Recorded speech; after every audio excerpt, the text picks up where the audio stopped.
प्यारे बच्चों, स्वागत है हमारे YouTube चैनल योगी सर पे। और आप सभी से अपील रहेगी कि जितने भी ज़रूरतमंद बच्चे हैं, जो बच्चे ऐसे हैं जिनको जो 9th क्लास में हैं, 10वीं क्लास में, उन तक ये चैनल ज़रूर पहुंचाएं। उनको ये चैनल बहुत लाभ देगा। तो आज मैं एक्सरसाइज कराऊंगा 4.1। थर्ड चैप्टर और सेकंड चैप्टर हम कंप्लीट करा चुके हैं। और इसमें मेन क्या है, फोर्थ चैप्टर में ये है दो चरों वाले रैखिक समीकरण। दो चर वाले रैखिक समीकरण होते क्या हैं?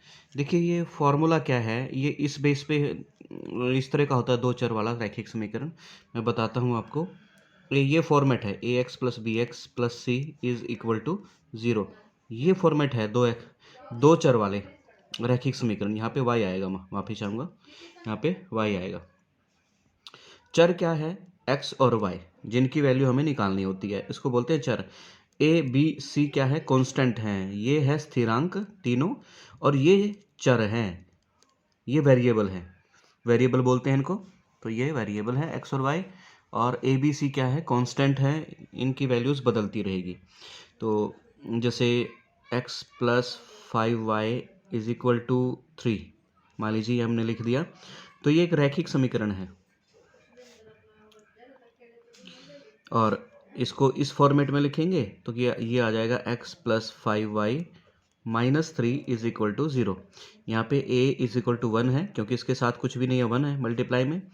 और b जो है वो 5 है, और c जो है वो है -3। ध्यान रखना, ये -3 आ जाएगा, क्योंकि प्लस c कंपेयर करेंगे इनको दोनों को, तो a की वैल्यू 1, b की वैल्यू 5 और c की वैल्यू -3 यहाँ से आ जाएगी। अब जो एक्सरसाइज है 4.1, उसमें क्या पूछा गया है? फर्स्ट क्वेश्चन जो है दिखा देता हूँ आपको, आप पढ़िए एक बारी। एक नोटबुक में कलम की कीमत दोगुनी है।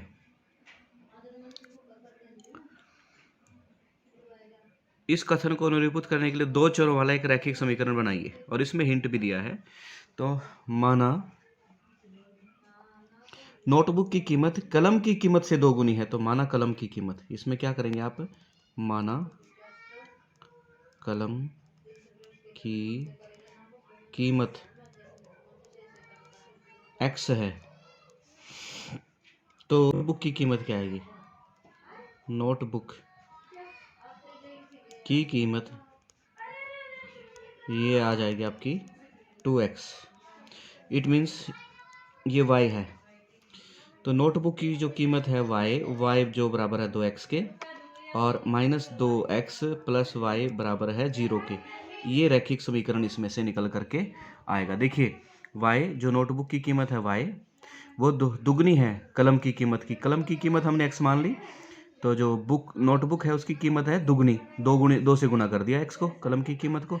जब हम उसको इधर लेके गए माइनस में आ गया, और y प्लस में है, तो -2x plus Y is equal to 0। ये आपका रैखिक समीकरण बन जाता है। ये 9th क्लास का फर्स्ट क्वेश्चन है। इसको ऐसे लिख सकते हैं या इस तरह भी लिख सकते हैं। तो इसके बाद इसका क्वेश्चन नंबर 2 जो है वो बिल्कुल आसान है, इसमें ज़्यादा मुश्किल कुछ भी नहीं है। इसने कहा निम्नलिखित रैखिक समीकरण को इस ax plus B Y plus C बराबर 0 के रूप में व्यक्त कीजिए और प्रत्येक में abc का मान निकालिए। अब इसमें abc का मान निकालना है। देखिए, आपका सेकंड का क्वेश्चन जो है, फर्स्ट पार्ट में करके दिखाता हूं आपको। हमें दिया 2x plus 3y is equal to 9.35 bar. Bar का मतलब होता है कि बार बार में रिपीट हो रहा है। ये इसको आप 9 भी लिख सकते हैं, क्योंकि पॉइंट के बाद 3 है। 3 जो है, इसको अगर हम एक अंक बढ़ा भी देंगे तो 4 आएगा, और 4 का कोई फर्क नहीं पड़ेगा। तो हम इसको लिख सकते हैं 2x plus 3y is equal to 9 लिख सकते हैं। ठीक है, तुलना करने पर ax plus B Y plus C बराबर 0 से तुलना करने पर, क्योंकि इसी से तुलना दिया है, लिखा है उसमें शुरुआत में कि उससे तुलना करने पर।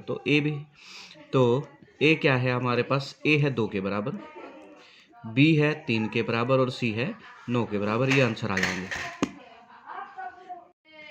इसी में एक क्वेश्चन और है, जैसे छठा सातवां भाग है वो करके दिखाता हूँ मैं आपको। y minus two is equal to 0। अब इसमें y है, x नहीं है, तो इसमें x हम बनाएंगे कैसे? 0 into X plus Y minus two is equal to 0। अब तुलना करेंगे A X plus B Y plus C बराबर 0 से तुलना करने पर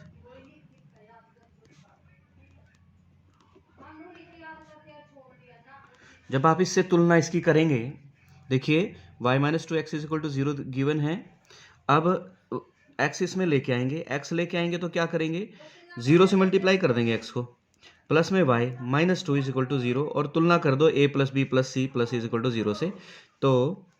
तो आपके पास a कितना आया? a आया 0, b आया 1, क्योंकि y के मल्टीप्लाई में क्या है? 1 होता है यहाँ पे, और c कितना आता है? c आएगा -2।